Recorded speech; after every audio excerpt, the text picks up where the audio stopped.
Well, the Merrick is coming up, the fifth round of the 2009 Brick and Steel 205 Ecosse Challenge, and here we are with Fraser having a look forward to see what we think it holds for our competitors.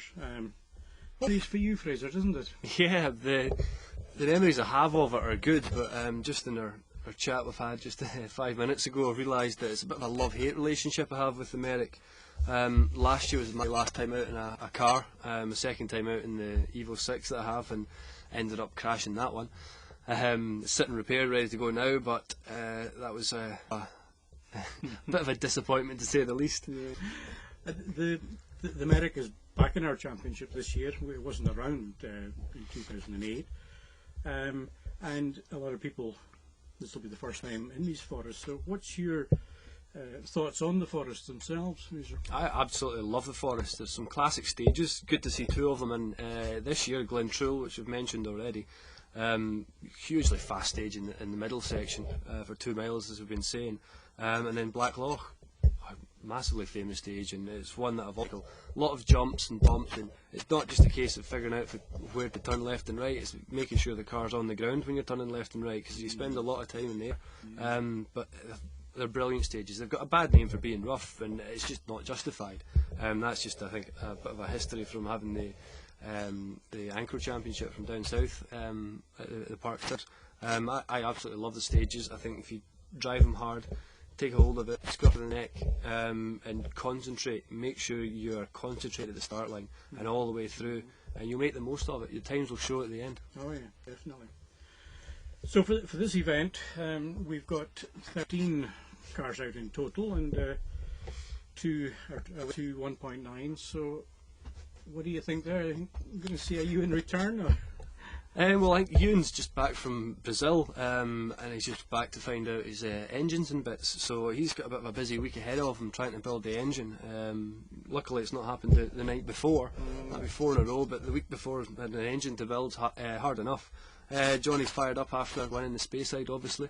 It'll be good to see him out and challenging, and hopefully the finish has focused him a little bit, and his preparations, and we had a long chat about that, and how we can move that forward step by step every rally. So hopefully Ewan can get the engine fixed, get out there. It'll be good to see these two guys going at it. I think the both of them will really enjoy these stages. It's going to be an interesting one, but as you know with the ones, you just can't tell. You just cannot tell. They've had an up and down season. And I think the other problem is the boys from the Tilly were over in the Czech Republic to see the Bærum rally, so I don't know what kind of tips they picked up there, but I don't know whether it was tips in drinking and hot pants, Johnny, or whether they've actually picked up any tip. They made it to any of the stages, of course. Who knows if they made it out the pub or not? Yeah, well, yeah. And to the main class, the 1.6s. What excitement, I think, isn't it? Oh, this championship it's amazing. It really is. There's all sorts of people who are up there fighting. In the last few rounds, it's been John McCrone and Colin Smith. It was John who overhauled Colin in the last 2 stages to take the win. And in the Space Side, it was vice versa. Colin overhauled John to take the win. Unfortunately, as we all know, Colin was later excluded, but he's coming back to the Merrick with a rebuilt engine, and I'm sure he'll be really fired up. And going to be an interesting battle yet again. I mean, Colin, he showed all day long on the Space Side that he has got the pace to match, if not beat. The only reason he was behind going into the last 2 stages was because of a misfire, not because of a lack of pace. He was up there. And then John, of course, had his own problems in the last 2 stages. The line goes, it's ups and downs. So yeah, with those two going at it again, it's going to be really good. Of course, I think they're going to be quick. Both upper box guys, and the kind of flow of speeds they're going to be doing. I think it's going to be nip and tuck between them. It certainly will be. It's going to be interesting. Of course, we've got young Gary Pearson out with somebody a little bit different this time round. He's got Dave Robson, who's probably one of the most experienced we have. So it'll be interesting to see the difference that makes to Gary, having somebody like that who's so experienced. And obviously these co-drivers who've sat with some champions as well, some of the best drivers that we've seen in the UK, he'll be able to pass some tips to Gary, so that'll be very interesting. I think it's a very good move from the Pearsons to get somebody of Dave's experience in, and Well, let's see. Maybe it's quick. We know Absolutely. And what we saw in the Scottish, he likes these forests. He does, yeah. I mean, he he was does. blinding on the first stage, the first stage of the Scottish, wasn't he? He was. It's just a shame we never got to see more of him throughout the day. Yeah. So, and looking further down, we've lost a couple of the front mid runners. Luke McLaren has had to call off because of work, unfortunately, and Chalmers is not making the trip down, which leaves Jordan. Now, if anyone deserves the result, I think Jordan does. He has to have had a mammoth effort to get that car ready in time. I mean, we've seen the damage that was done to the car. Absolutely. It was unreal. It was a hell of an accident. And he wasn't the only one that was off in that area. There's a few off there. And to see Jordan put the effort in and get back out in this one, I mean, it's a mammoth effort, as we say. And he's got an opportunity here. Luke and Ross not there. Ross, of course, was on the podium in the space side. So right, let's see if Jordan can do the same in the Merrick. And he has got some pace. He's been coming on leaps and bounds throughout the year. So it's going to be. Yeah. And Stephen Smith, I think Stephen will be the first one to agree that he's had an iffy year, and he's having a different co-driver, change of co-driver. Yeah, he's with Russell Fair. I mean, Stephen's he's shown some pace. He's been a bit frustrating at times. Had some accidents. He had some problems with the car as well. To be fair, he's got Russell back in the car, so let's see how they go. Let's see if it makes a difference to them. And as you say, if they can kickstart the season. Well, absolutely. It's the same as Gary. I mean, change, there's nothing like the change that none of us necessarily like it, but sometimes it can just, create that little spark that you need to get going. So, and of course, there's the rest of the 1.6s as well. But it's going to be a cracker of an event.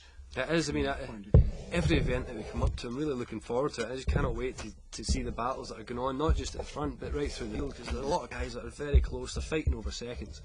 And somebody will have a bit of misfortune and they'll think they're out of it. Then, lo and behold, the next stage, the person they're fighting with misfortune themselves and overshoot, because, as George, you'll see in some of the videos, as George says, every single one of the guys, without a shadow of a doubt, is striving 100%. And getting the most out of the cars. On it, that's right, yeah. And it's so refreshing to see when you sit and you watch the 205, a Scottish rally, shall we say. And it started to get a little bit boring with some of the cars coming through, and you're thinking, oh, they're not relying. And then the 205 start coming through. It's like on some of the stages, here comes a speed merchant, was what I was hearing from some of the spectators, and you're thinking they're going to go straight off, but no, the boys they're really trying hard. They've been listening to everything they're saying. Absolutely. It's really encouraging to see. So. And we've got one new recruit for our Autumn Cup. Yeah, Jamie Watson. He's got a bit of pressure on him, I think. Absolutely, I think so. Yeah. He's coming from a good pedigree, shall we say. His dad, 1971. 71 Scottish champion, yeah. So Jamie was out as opening car in the Scottish to get a bit of a flavour for the event and the car. So this is him returning to Summer Forest on the Merrick. So yeah, we'll all welcome Jamie along, and let's see how he gets on. I mean, certainly from what we saw on the test day at Glendevan, he's a spectacular driver. I think after a few words from Andrew Wood, to stop playing to the audience, but I mean, he certainly can chuck the car about. There's no doubt about it. So, I think it's going to be an interesting session for him. It will be, yeah. As George Donaldson would say, these are men saying it. They are. So, good luck to you, Jamie. And our guy who's fed up with his 205 at the moment, Graham. Yeah, fast and faltered, I think is all we can say for Graham's season.